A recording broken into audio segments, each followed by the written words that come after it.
Hello, everyone, and welcome to our Spring 2025 Deliberative Pedagogy, or DeeP, collaborative panel and lunch for faculty and staff and students and people both here at Davidson and around the country and around the world who are interested in learning more about how to embed more deliberation about contentious topics into the classroom. And we've got an amazing panel of faculty who have participated in our deliberative pedagogy collaborative, or DeeP collaborative, all from last year when we had a cohort of 22 faculty members from a wide range of institutions, from liberal arts colleges to large universities, to community colleges, to historically Black colleges and universities. And we're honored today to have our panel here with us, and we're honored to have you. We have some friends here in person, so welcome everybody. And then we have some friends online as well. So it's over the lunch hour. Feel free to enjoy lunch here in person or where you are. And so without further ado, I guess I should introduce myself. So my name is Graham Bullock, and I'm a professor here in political science and the faculty director of the Deliberative Citizenship Initiative, which we've been running for about 6 years now. And then we have a fantastic panel here with us, Professor Shambhuri Suresh from economics, Maggie McCarthy from German studies and film, media and digital studies. It's a new department of synthesis of multiple departments here at Davidson. And then Rebecca Harrison from Vassar College, who is online. You should be seeing her little box from Vassar, and Rebecca is in the philosophy department there. And Rebecca Alt from Lenore-Rhine University, right here in North Carolina, and Rebecca is in the communication studies department there. So a wide range of disciplines and expertise represented, and we're really excited to hear from them and learn more about how they introduce more deliberation in their particular classes. And so I've shared a list of questions with them, and the idea is to kind of make this kind of a lightning conversation rather than lots of slides and sort of long answers. That I've challenged them a little bit to answer questions not like academics do, that quickly sort of 1 to 2 minute kind of responses. Some questions will be faster, some a little more detail. But the idea is to get through so then we can open it up to questions from all of you, about things that you're curious about what they did. And then if we have time, also maybe some discussion in pairs, small breakout rooms online, for you all to sort of talk among yourselves and with us about how you might introduce deliberation about challenging, difficult, and contentious topics in your classes. So with that, we get started.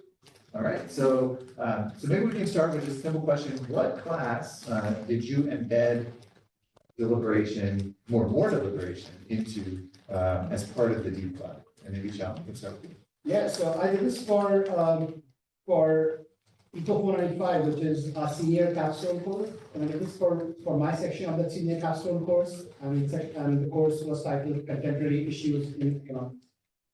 Okay. Okay. I have been teaching a first year writing class called Race on Film. So one of looking at representations of race on film, iconic films, newer films. And so, so I wanted to build in a deliberation component to it that dealt with in a more overt way than the films we do. Films are always representing things that are kind of oblique, things that are happening in the culture. I wanted to then have a basis of some of the race issues that underlie the films that we were watching. So it was a first year writing class we used to do. Okay, great. And maybe I'll go by Rebecca A and Rebecca H. So Rebecca A, how about you?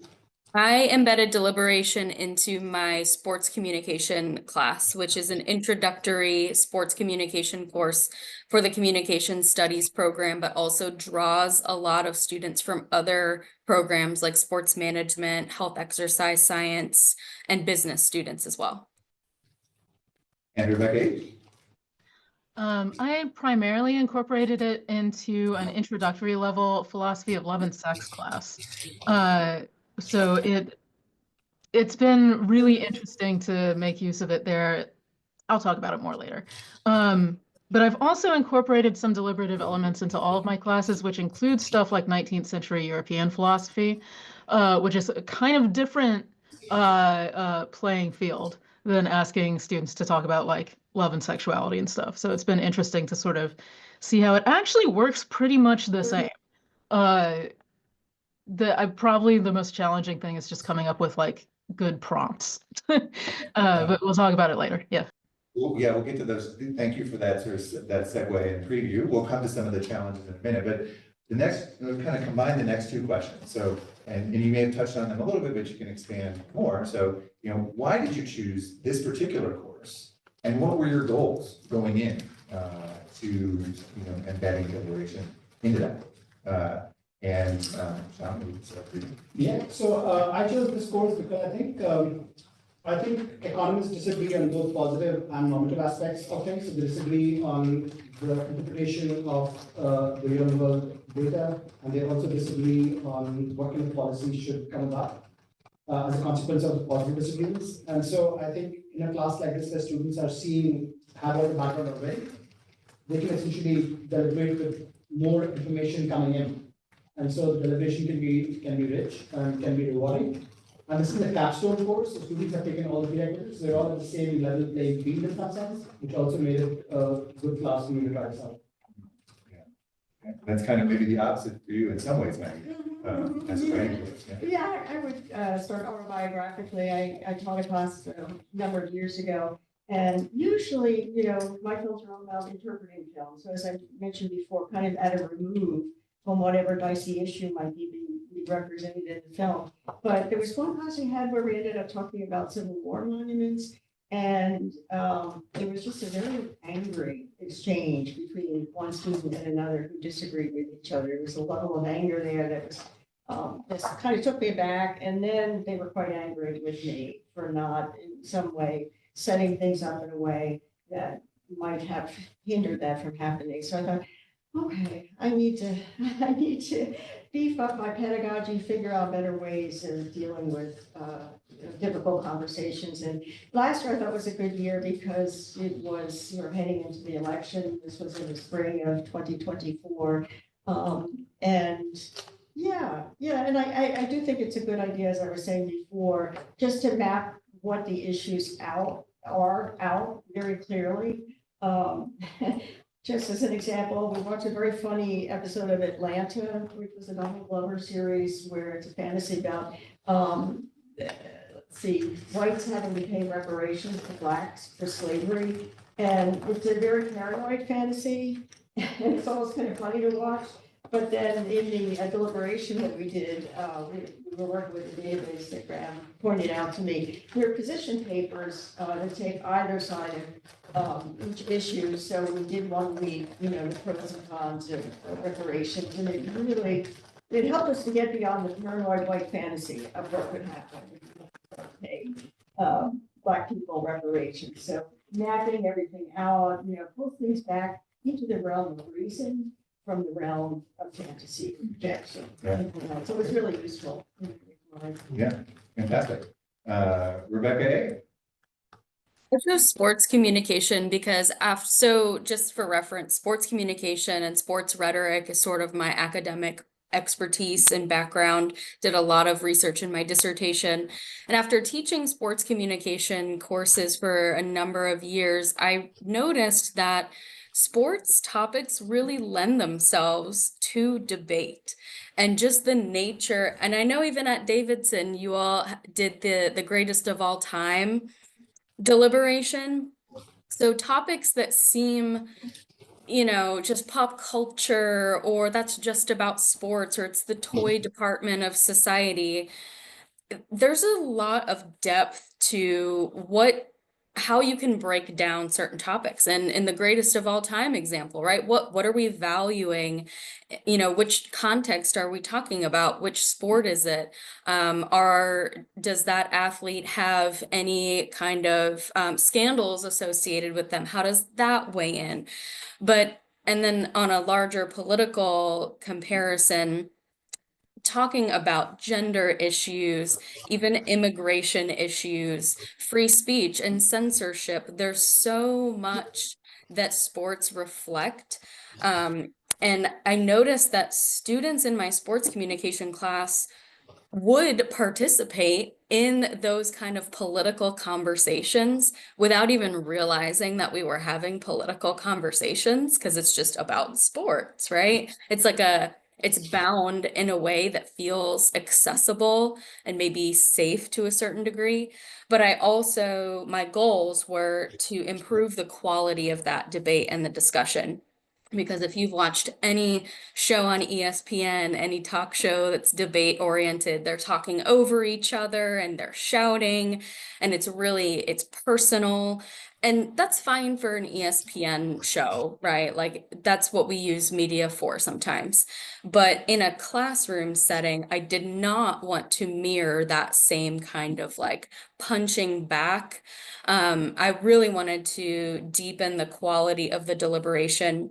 And just as a communication scholar rooted in rhetorical education, I wanted to bring those things together, and it's very deeply like a vocational kind of application for me.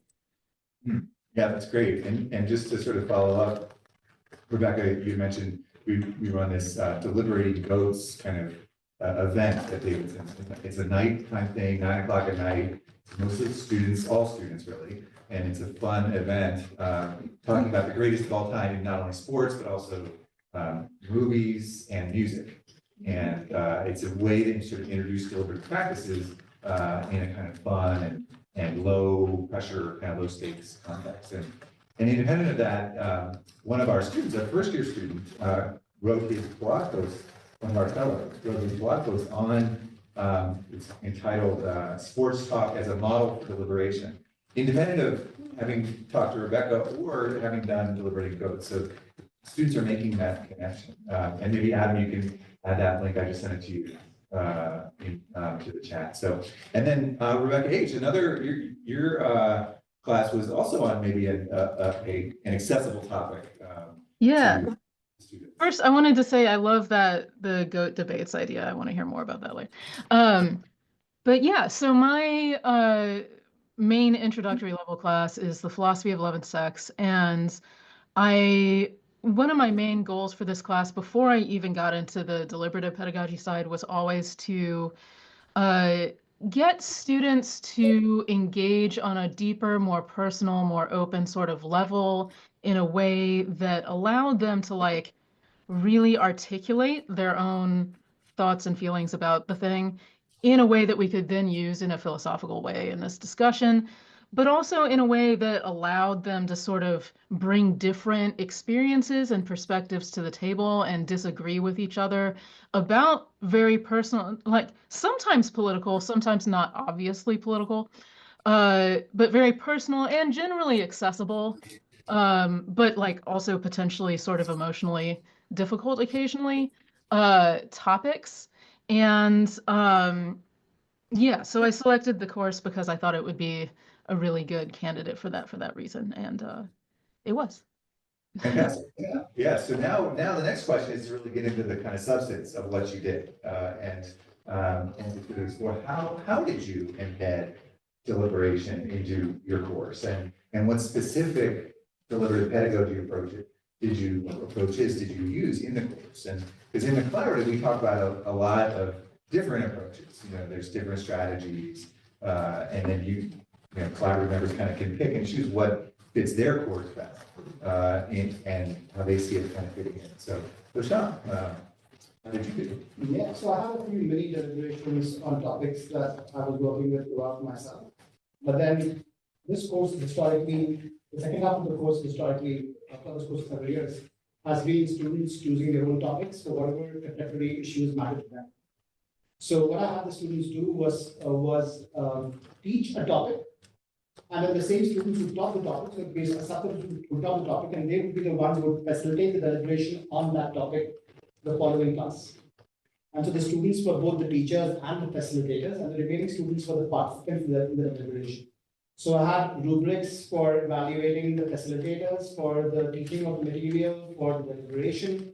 So I tried to have all the incentives across all the different groups of students, the people who presented the initial information, the facilitators and the participants, all the incentives aligned to produce a nice balanced deliberation that was both deep and engaging on many levels.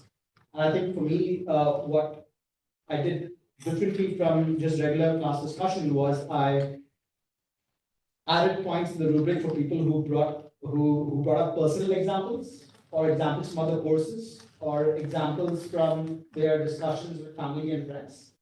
Prior discussions in my class are mostly focused narrowly on the academic literature, but now I had in this particular course, I felt like the students have the space to expand and bring in other things that's beyond what's academic into the deliberation. So that's how I had it done for my students. I think it worked well. Fantastic. Thank you. So I was inspired by, and this must have come from you, Graham, a story about how Anthony Fox, when he was a student here, he was in one of Brian Shaw's classes, and Brian Shaw obliged him to write an essay taking the opposite point of view from the one he actually believed in, and it ended up being a really good and useful exercise for him. So the way I structured my deliberations, they happened every other week, Friday afternoons, it was Monday, Wednesday, Friday, and they were loosely linked to a particular film. I had them, there were groups of 4, and they had to prepare by going to this website where they were reading on, say, race and ethnicity in entertainment. Does the entertainment industry positively and fairly portray minorities? So one group of 4 would read position papers pro, and then I had them go find additional readings that would be pro. The other group of 4 read the con, right? And the way the thing was set up was, this is very structured, I know, this is more like a debate, was that one person did the opening statement, and then 2 people went back and forth with each other, where the opening statement was about 2 minutes, then they had about 10 minutes of back and forth. And the last person, was supposed to acknowledge the points the other side made and tie it all together. 4 people then left the room. They had a rubric of things that I wanted them to use to determine various things in the debate, the deliberation. And then there was a period of decompression for those who had just gone back and forth, because a lot of them had been articulating positions that they didn't necessarily support. One thing that kind of blew my mind is I could never tell with these students if they were supporting, afterwards they'd say, I actually don't believe that. But I thought, wow, they really, really nailed it. And then when everyone was back, then I would kind of tie it back to the film, whatever the issue was, and issues coming up in the film. And I would oftentimes throw in an idea of mine that maybe went against the outcome of, which side seemed to be offering the stronger case. I tried to put in a little monkey wrench at the end, just so there wasn't necessarily consensus. So I wanted them to have a sense of, you can keep opening out the issues. So that's basically how I structured mine. Oh, and the last one, sorry, I let them pick, and they came up with, an issue of Black actors. Often more of the white actors end up having CGI completely reconfigure their faces. That was more like a deliberation. It was more loosey-goosey. I found that less effective because the students were all kind of on the same page, which is often the case. There isn't that much deviation among political perspectives. So I felt better with the more structured deliberations, and we tweaked them as we went along to make them more efficient. So just clarifying question, why did the 4 students leave the room? What was that? Yeah, dynamic? they were the ones who were going to assess. Let's see, exactly. Group three then leaves the room. They are assess the extent to which a strong argument was articulated, which includes concrete examples to support his position, as well as knowledge of historical circumstances shaping a given issue. Did they reveal new and less familiar facets that may have escaped public awareness? Did they sway whatever opinions the opposite group may have held? Did they maintain a collegial, respectful tone? Okay, Did either group's argumentation reveal blind spots? That's great, So yeah. they were assessing. so embedding that into the classroom. Yes, kind of yes. format. So Yes. four doing the deliberation and four the And assessors. they compare their notes. Yes, Yeah. they go off someplace in the hallway and, work with the group. Yeah, and then just some context, so Maggie mentioned Anthony Fox, so he's a Davidson alum, went on to be the mayor of Charlotte and then Secretary of Transportation, and is now the chair of Davidson College's Board of Trustees, and also director of the Center for Public Leadership at Harvard Kennedy School. And so he's, definitely a kind of supporter of what we're trying to do with the PCI and this work of engaging with perspectives that are different from our own. So let's go on to Rebecca Alt. And what did you do? So I had a two-pronged deliberation involvement. For about 2/3 of the semester, I really viewed it as practice. So introducing the tools of deliberation. Specifically, I used the Toolman model of argument and sort of the classic stasis theory derived from rhetoric. We did talk about stasis a little bit in the deliberative collaborative training materials, but really trying to give students a structure for what an argument is, and the stasis framework of stopping at the level of fact to understand what's happening. How do we define it? What is the quality of that thing? And then that last level of procedure or policy, what do we do? I saved policy and procedure for the final deliberation, which was a deliberative forum. So in these, I'll start with the practice deliberations, where really trying to unpack an issue at those first three levels. Students chose topics and we created like a case study method. So we talked about the Super Bowl, March Madness, AI in sports officiating, and broadcasting, sports broadcasting. So a range of like cultural topics to professional topics. And within each one of those case studies, I, in collaboration with student peer teachers, like they were leading the discussion, we came up with some sort of controversy related to that topic. So AI in sports officiating, right, is a larger question about AI and how far is too far? Does that take away the integrity of the referee? Lots of critical questions about the role of AI in society. And in this class, really bound to that sports context. What is the value of human in sports officiating versus using these advanced AI technologies? So that's one example. In the broadcasting case study, we talked about also advanced technology and editing and how different media editing practices can distort the experience for the audience, and what does it mean to be creative? In some of the cultural examples, like the Super Bowl, consumerism, thinking about distraction from world political events. At that time, the last year when the Super Bowl was happening, it served as a distraction from one of the bombings in Gaza, right? And like everybody's tuned into the Super Bowl and they're missing some big event that's happening. So in those case studies, we were really practicing making arguments about what's happening. What are the perspectives on this issue? What are the values at play? Not really anything what to do about these things, but just deepening our understanding of those topics. And the final deliberation was policy-based, and our topic was fraud in sports. And this was a role-playing town hall forum exercise.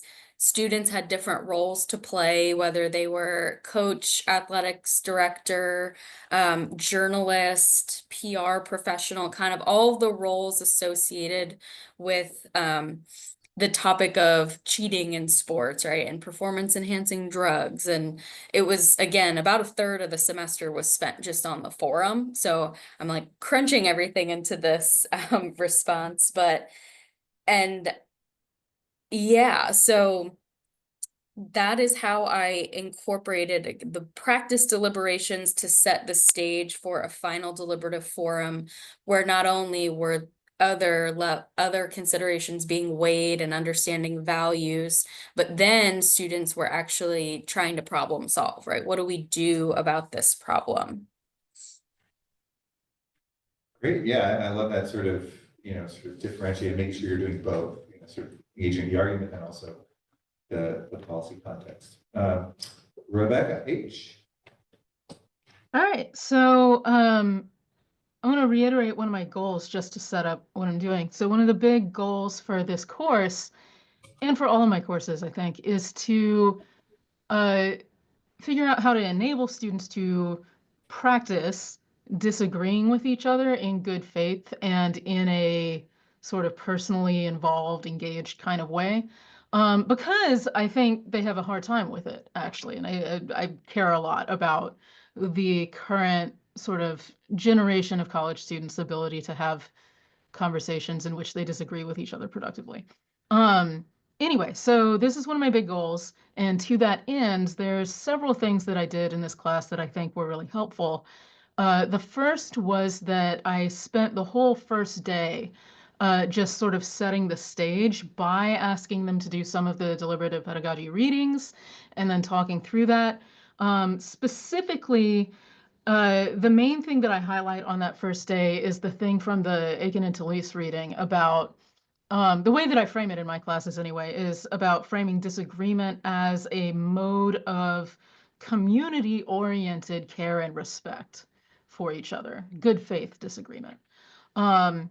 And I think that you really do have to talk through it and emphasize it a lot because students will be skeptical at first, because I think that a lot of them are very sort of conflict avoidant, not because they don't want to talk about it, but because they want to display respect for each other, right? And they feel like disagreement is somehow disrespect.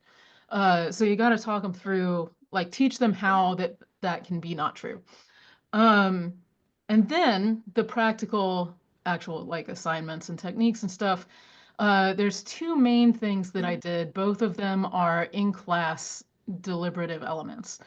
The first is that, and I wrote a blog post on this. The first is that I implemented micro deliberations for most of my class periods, where I would split them into small groups, and we do sort of like what you'd usually do for small group discussion in a class, except I set it up with a lot more structure in light of what I learned from the deliberative pedagogy workshop.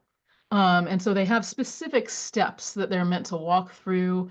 The most important of which, I think, is just the first one where they all have to have like a sort of gut response moment before anyone gets to say whether they agree or disagree or start analyzing what's going on. So we have these micro deliberations in class, and then each group is kind of responsible for presenting where they ended up. They're supposed to aim for consensus, right? But it's explicitly an option to not arrive at it, but then you have to explain how you not, what the lay of the land is at that point. Anyway, so then each group is responsible for sort of explaining what's going on to the rest of the class. Those are sort of low stakes, everyday in class, small group discussion assignments. But I also have periodic whole class period sort of fishbowl style deliberative conversations where there's a specific group assigned to be the deliberation group for that day. And they hold a somewhat more in-depth and even more formalized deliberation amongst themselves. And I try not to I'll facilitate sometimes, but I mostly don't intervene. unless there's something goes awry, but that's only happened like once. Um, so they talk for about 20 to 20 minutes or more if it's really good. And then I have a process of moving it into the whole class, where then they're meant to address each other in the ongoing discussion in class, and I'm still supposed to maintain a sort of like, I'm just facilitating, and I'm even doing that as little as possible because I gave you guys procedures in advance that we've practiced a bunch in the micro deliberations, right? It helps that I'm bad at that because then I always want to interject and talk and say a bunch of stuff because I'm excited about the material and excited about what my students are saying. And it kind of helps that I have to visibly restrain myself because it's funny and students also then feel the sort of impetus to engage in it more as well. Anyway, so yeah, I think those are the main things. Yeah, great. There's other stuff, but that's the main stuff. Yeah. Yeah, no, yeah, each of you could probably give a whole hour, sort of lecture Yeah. on what you've done. Because everyone who's been in collaborative has spent, a lot of time and have been really thoughtful about how to do this work. And it's been really, really cool to see. But I do want to get to questions, from all of you. So I'm going to combine the next two questions into one. If you can kind of answer like relatively briefly, what was you think your greatest success was, in doing this work, or best highlight of the process for you? And then what was the greatest challenge you faced, or area you'd like to improve on in the next round, or that you're working on now on improving on? So, Sean. Yeah, I think the biggest success for me was the quality of personal stakes in the engagement. I think previously, at least for my courses, the discussions were mostly academic. And even though they dealt with real world policy, it didn't feel like the students were necessarily thinking about how those policies connect to them personally. But I felt like the deliberation allowed the connection to be much more personal for the students, which I thought was a big success. I think the thing that I found, the thing that I would like to change is at least on two of the topics that the students chose, there was a lot of consensus among the students. There wasn't enough in terms of variety or shades of opinion. The other topics were fantastic in terms of multiple dimensions of disagreements on multiple dimensions. So it wasn't even like a binary, it was more like a multi-dimensional question, and disagreements on all dimensions, which was fantastic. But for two topics, I felt like it would have been nice to have the facilitators explicitly recognize that they could play devil's advocate and interject and bring out some ideas that the students were not necessarily bringing out themselves. And I think that this was natural agreement that the students had, as opposed to fake consensus that they were presenting just for the purpose of being like respectable to socially or something. So it really felt like on two of the questions, there just wasn't much disagreement among the students. And for the other two, there was a lot of disagreement. So I would like to either change the questions or have somebody play devil's advocate even when there was a natural consensus. And just to build on that, so this spring with our small group, the DCI small group discussions, which we call D teams, we actually have enough facilitators, trained fellows, that we have two fellows assigned to each group of about 8 to 10 people. And the one is a kind of backup, secondary facilitator. And they're taking notes and writing a summary of the whole process, but then they're also participating when appropriate as devil's advocate. And what it does is, there's the role-playing kind of approach, which is useful. But what a generalist devil's advocate can do is respond in the moment, in real time, like where the sort of missing perspectives are. They have to do preparation to be able to do that, but then they can bring in different angles as sort of as the context demands. And so I think that just to reinforce your point. Maggie, greatest success, things you want to work on? Yes, okay. So the third essay they wrote for this writing course was a reflection essay, and based on that, they all seemed to they were all fairly positive. I think there was one student who might have had some considered, I can't remember, something that he, was still meditating on that maybe was less positive for him. The evaluations mentioned it in a very positive way. I think what I would change, oh, and another student came to me in the fall and he said that the course had been kind of, this would have been his spring of his first year. He said to me in the fall, that course really embodied what he imagined their college course to be when he came to Davidson. Just the depth and the rigor and, you know, how we approach things. So that was really affirming. I think I would change, you know, this last deliberation where they picked the topic, yeah, this issue of is CGI, are Black actors obliged to submit to CGI changes to their faces more often than white actors? Does that doesn't, you know, of course they're going to all argue, which they did. No, that's not okay. That's an example of racism. There wasn't, it was kind of yeah, it didn't yield much. Yeah. But I wanted them to have something that they could choose. Maybe I would, I don't know. So I think, like, you know, sometimes when we have students pick their own paper topics, yes. we have them, you know, we have pre-approval process, like they have to submit it to us. Yeah. And we can give them criteria on what is a good topic. It'll help them. Yeah. And one of the criterion you could use is like, do you think there's gonna be a debate about Yes, this issue? yeah, Like that there's exactly. actually gonna be some disagreement in our class on this. And then that can be a feedback process that. Otherwise, it just becomes a kind of willy-nilly Yeah. discussion and everybody's sort of holding hands. Right. so to speak. Yeah, Yeah. so that's great. Yeah, thanks for sharing both of those. So, Mhm. Rebecca Ault.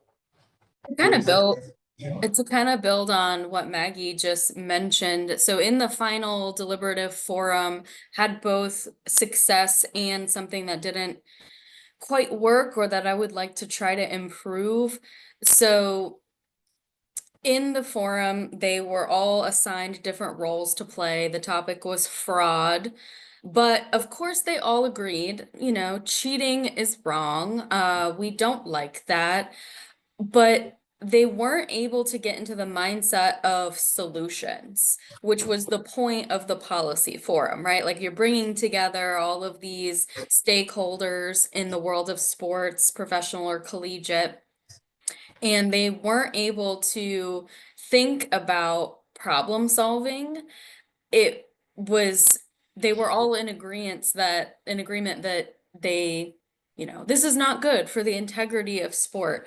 And that was difficult to overcome. So I'm not sure if it was structurally or just thinking about how to get at that point. But on the positive side, because they were assigned a different role in the scenario, because of course a sports communication course is going to draw a lot of athletes, student athletes, it forced them to not just have the perspective of an athlete, but rather let me think like a coach, let me think like an athletics director. What are the specific values or constraints or tensions in that role that might prevent us from solving the problem? But we weren't able to arrive at any kind of solutions. And it also, the topic could have just been way too broad. So that was something I noticed, but also the quality of the discussions really did deepen. And students also mentioned on their course evaluations, as well as the DeeP survey, that this was their favorite part of the class, and they weren't expecting to like that. And then the last challenge is their own self-assessment when it comes to dispositions, like the deliberative dispositions. A lot of them had trouble really being reflexive on their humility or their preparedness and kind of over assessed the quality of their contributions. And that could also be my bias coming through in that disconnect. Great, thanks, Rebecca. And Rebecca H. So I think that my biggest success and biggest challenge sort of come from the same place, which is both of them have to do with having like super clear procedures and super clear expectations and super clear sort of evaluative standards for whatever it is you're doing. So the first semester I implemented this was especially challenging because unbeknownst to me, this class that I had designed as a freshman level class. A bunch of graduating seniors had heard that this class was fun. Uh, and so I had a bunch of graduating seniors in my class, which meant I had a bunch of really anxious students who were going to do kind of too much in this class where I first tried to implement this stuff. So there was a little bit of unusual difficulty there because they were unusually demanding when it came to knowing exactly what the criteria for success was, right? And so that was something that and this is not like I needed to be more clear about that as well, but it also made it like super clear to me because they were some of them were not super happy about the organic feel, let's say, of these sort of assignments. That said, once I was able to, and I did this in part in discussion with my like partner in the DeeP workshop as well. She was super helpful for talking about over this stuff with me. Once I sort of like honed in on how I wanted to word instructions and like I have a rubric for deliberative assignments in general, but also now they use this rubric to do peer evaluations on the major deliberative assignments in class.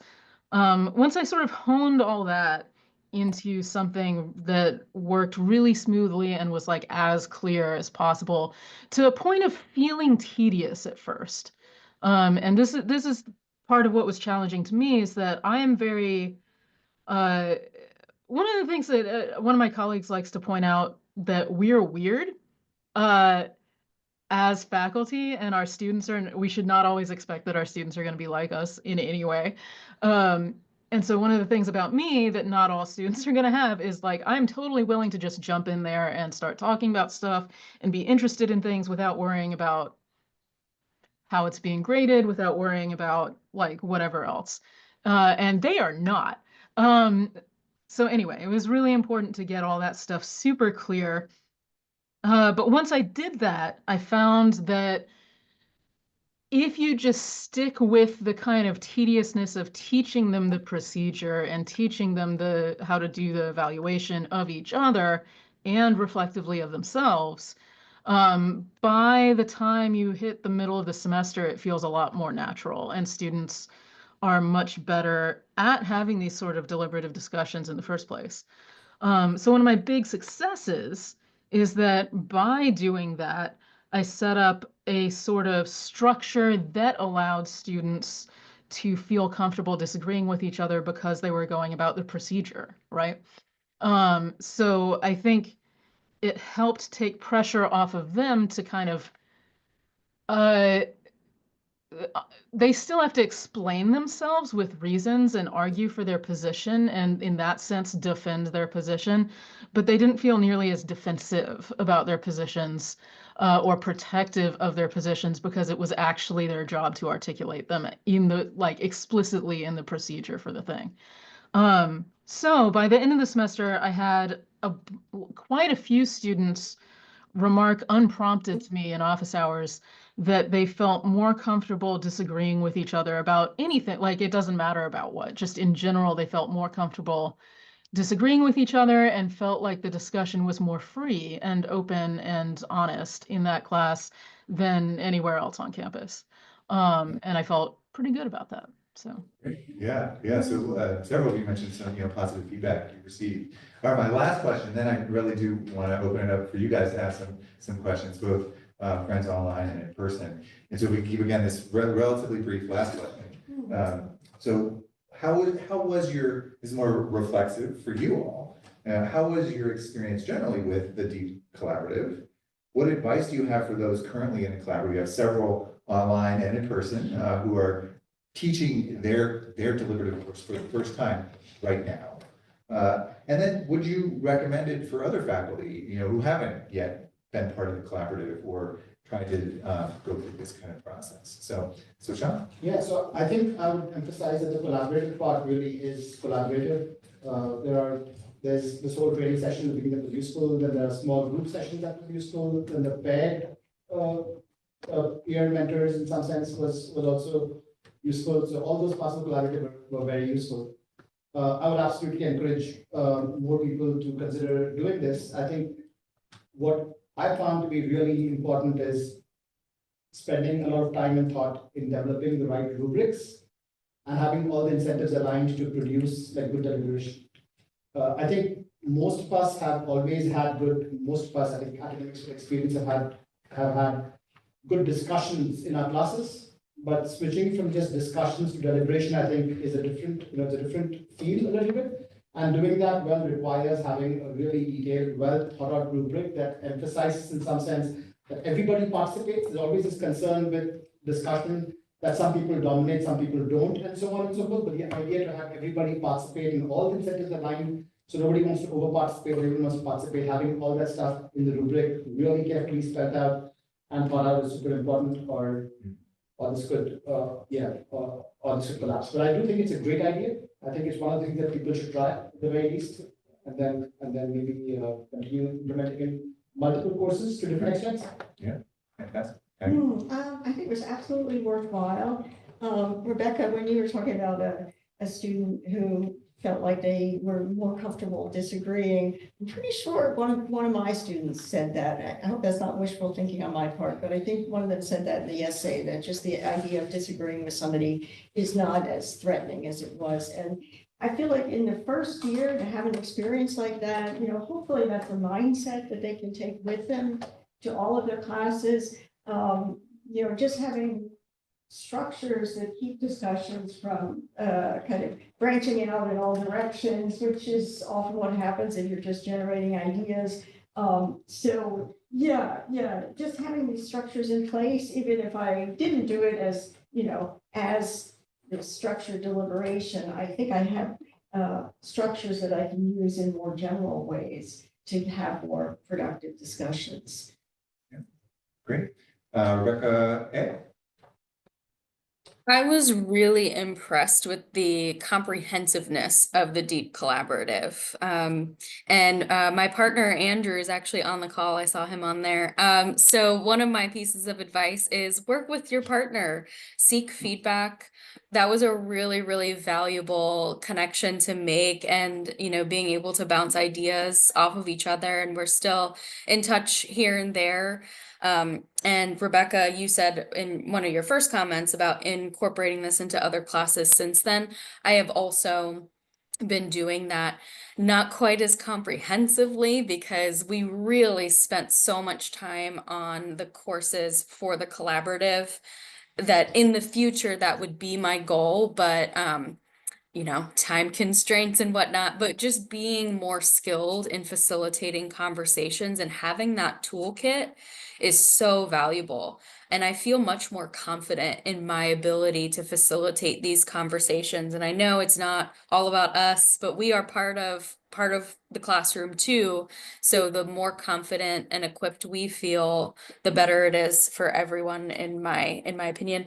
So seek feedback, go all in, think about building that toolkit. And I did see two of my colleagues from LR on the call as well. And so I would encourage you to take advantage of the opportunity, and anyone else on the call who's just kind of curious.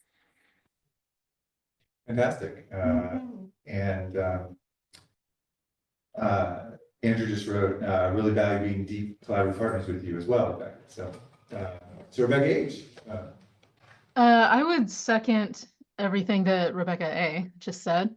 Yeah, all of that is true. So I'll add that I think, to me, I would absolutely recommend it to anybody from any discipline. And to me, probably the most valuable things were the small group sort of breakout sessions, and especially the partner discussions. And my advice, I actually do have advice, which is be as honest as possible in those discussions, including talking about frustrations, about what's not working, about what you don't understand. Hold yourself. So I was talking about wanting to create a classroom environment where students feel free to sort of like really be themselves in these discussions. And so it's good to approach being part of the workshop in that kind of attitude for yourself as well. And it's more challenging than you would think, but you'll get a lot more out of it if you're willing to sort of go into those discussions and be like, this is not working, I don't know what I'm doing, you know, when that happens. Well, thank you. And want to, before we do Q&A, just thank our panelists, for sharing your work with us. That's been, really enlightening for me, and I know what you've been doing. And so that's been great. So maybe a quick round of applause for our but now I want to open it up to you. And again, before I do, I want to give some shout outs too for some of the people that are here online and in person. The first of which is Professor Dan Lehman. So Dan was kind of my partner in crime initially when we launched the DeeP Collaborative in its first year. And a lot of the sort of structures and ideas are due to him, including many of you learned about the micro deliberation model. So that's something that Dan brought to the conversation. And so it's great that he's here with us. Also, some people who were in that first year collaborative. Emily Sibner is online. So hey, Emily, and she was part of our Associate College of the South grant that enabled us to start this and do it not just at Davidson, but at other colleges. First in the South, in ACS, and then beyond.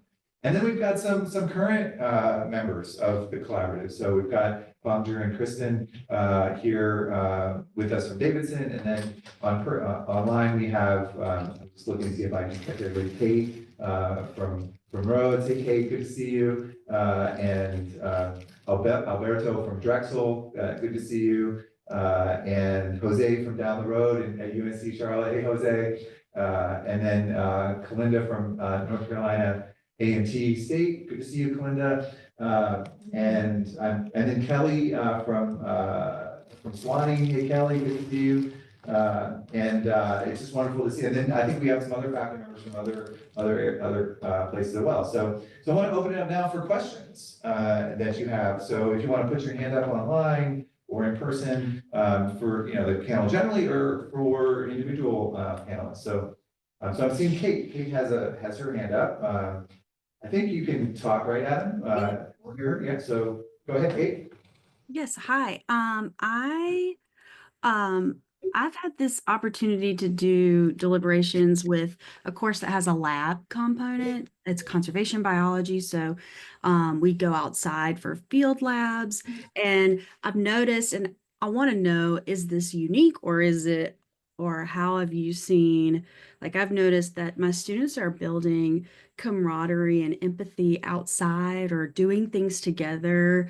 And then that has really infused this nice empathy in our deliberations in a way that I didn't anticipate. And I wanted to ask during the panelists, during the course of deliberations, did you see moments where you're like, oh, they're building empathy, or these are empathetic moments that I didn't anticipate? I'm just curious if any of y'all noticed something like that.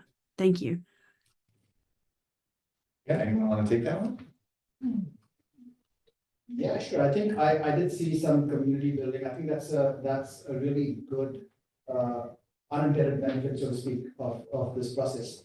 I do want to say that there is a risk that people, when they get emotionally engaged, they can be more distant. But I think with a well-managed deliberation, the disagreements need not be painful, and it can help build community in a deeper, more meaningful way, where there's honesty and respect despite disagreements.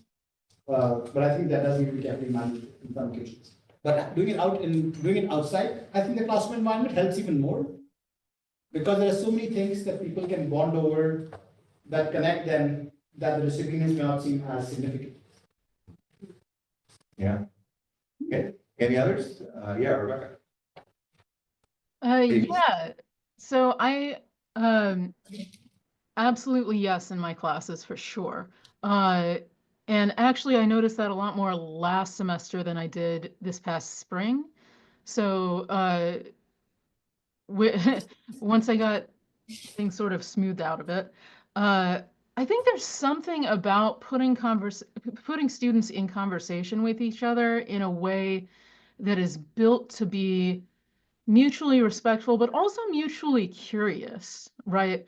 I think there's something about the deliberative procedure that makes it not just sort of a task you have to get done, but that, like, if you do it well, it kind of inculcates this ongoing mutual interest that might not have been there if students still felt that, like, the distance that comes from like nervousness about expressing one's own thoughts, about possibly disagreeing about personal things and like this kind of thing. So yeah, I do think that it does actually build empathy and even actual ongoing friendships, which students also did actually mention that to me uh, after last semester's class, especially as well. Without my, like, I didn't even build in empathy as a clear goal for the class, and they did it anyway. So that was cool. Yeah.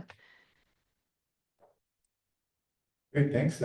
Thanks, Rebecca. Other questions or comments from friends in person or online? Okay, I see. Let's go to Padma and then Jose in a moment.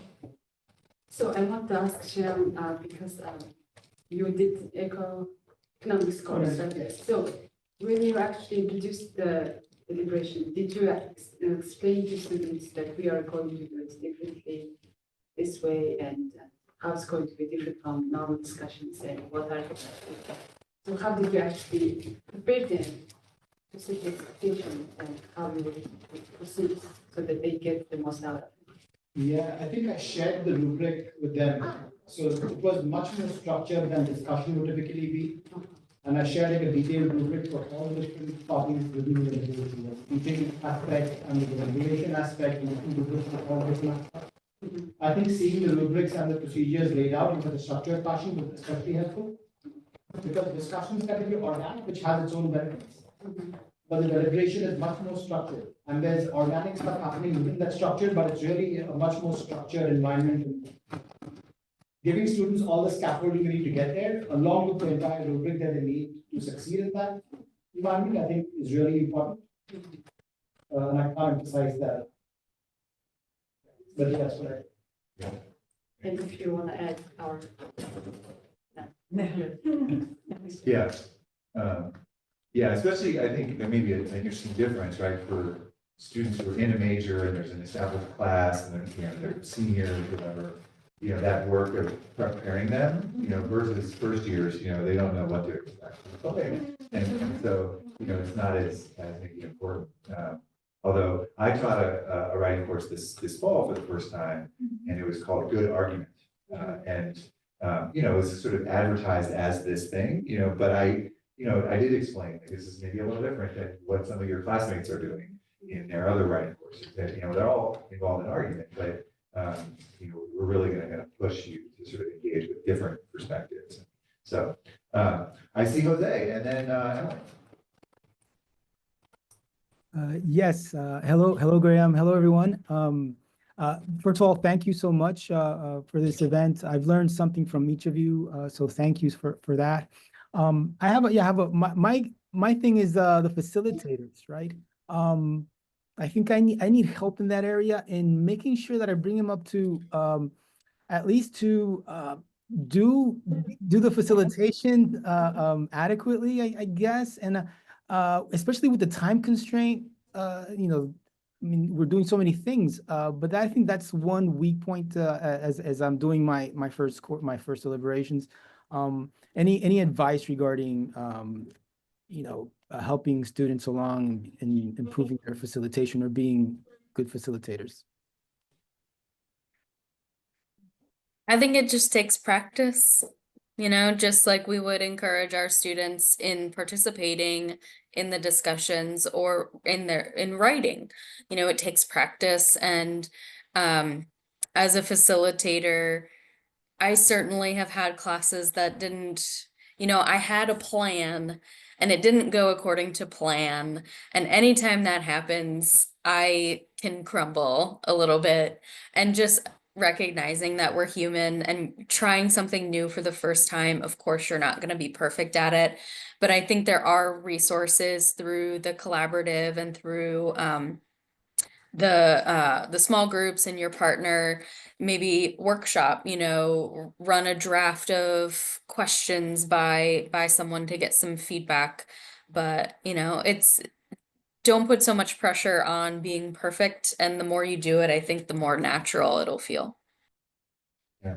Tom, you had facilitators. Yeah. So how did you? So I think, Jose, it a little depends on whether you're doing it yourself, whether you have the students do it. I think that's pros and cons for both. For me, the big advantage of having the students do the facilitating was it allowed me to do the grading more efficiently, because that's really, really hard and a challenge to evaluate people on this detailed rubric if you are not paying 100% attention to what everybody's saying all the time. So having the students do the facilitation was helpful, and there are resources that they can access through DCI on facilitation, and having rubrics for the facilitators also helped me immensely.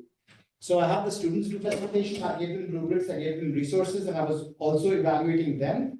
So I said not a word during the deliberations, but I was just busy marking out my sheet in terms of making sure I have my rubric fully satisfied, and the students will be happy with the feedback that I give them at the end of this exercise.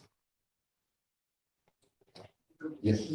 Yeah. So we'll end in a few minutes, but thank you, Maggie, Oh, sure. for being here. And I want to make sure Emily can get your question, but I was going to add to that point, about resources from us, right? So all of you have gone through who have done our DeeP process, have done our deliberation facilitator training, right? And there are resources that are part of that. So you could, for example, share the facilitator handbook with your students, right? And we have, slides that, that you could do a kind of like quick, 15-minute, or even a class, or half a class on, okay, what does it look like to be a good facilitator? Just to hit the highlights, right? They can't go through all 8 hours, but, there's a kind of 80-20 rule, maybe a little bit. And then the practice comes, as Rebecca was talking about, in the classroom, right? So we did those mock deliberations, et cetera, but you can kind of simulate that in the classroom. So that's one way to do that and to, sort of leverage those resources we have as part of the collaborative. Emily, it's great to see you. And I think you're no longer at Southwest. Are you up at Syracuse now? Correct. Yeah. And so great to see you. And what's your question or comment? Yeah, so I guess a quick comment first, related to your statement just now about resources, is that I did this, I think I came up for facilitator training or part of it in fall of 2021, and I still use resources from DCI regularly when I teach this class. And so I think it's just worth saying to everyone, like, one, thank you for all of the work that DCI has done to put all of this together and make it available to us. And also I encourage everyone that's been through the process to keep coming back to the resources that you all offer. My question for the panelists is that, I've been teaching this class and sort of writing about this class for a while now. And the piece that I've realized I still don't do super well is assessing the class. And it's clear that all of you have, even maybe not intentionally, but in some cases, maybe intentionally, tried to get some assessment of how this is going from your students. And I'd love to hear how you've done that and what, if anything, you'd change.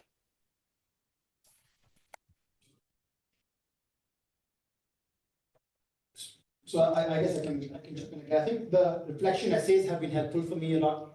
So reading the reflection essays, and again, I'm lucky that I have mostly seniors in my class. Some who have taken another DeeP course as well. So that's been especially helpful to see the feedback from seniors. And then I think just observing this, being a participant versus being an observer, I think it's been helpful for me to be outside the process in some sense in terms of observing the deliberation as opposed to being embroiled within it. And that's given me like a third-person perspective of what's going on in the classroom. I think that has helped as well. I was really toying between these two models, one where I'm the facilitator and the other where I have students with the facilitation and I'm just observing everything. And I think being in the observer's position has helped me get a better sense of what worked and what didn't and what was going on in the dynamics and so on. But even then, it would be optimal for me to have someone else do the evaluation and I can just absorb what's going on without having to worry about the evaluation either. But that unfortunately, we get paid to evaluate. That's how life is. Yeah, Rebecca. Thanks. Yeah, so I have two built-in modes for students to sort of give feedback to each other that I also can see, and therefore I get feedback. And one is in the sort of major deliberation assignments in class.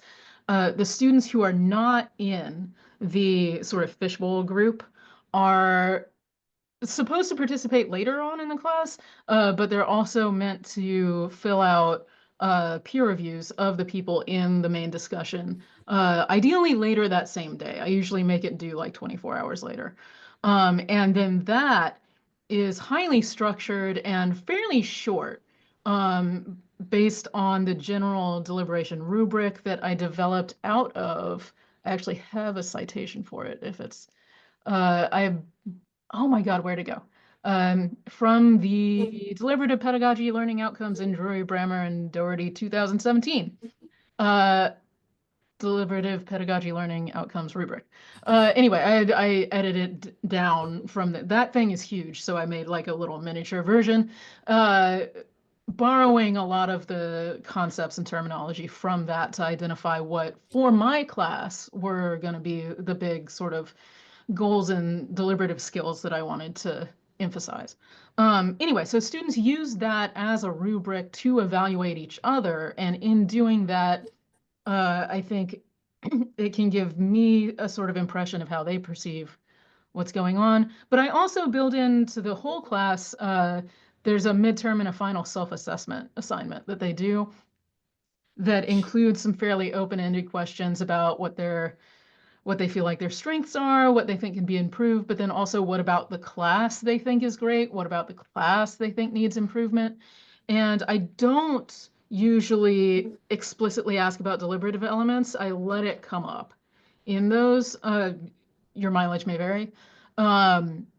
But yeah, I tend to get a lot of good feedback from that as they talk about what they think is going well or not for them.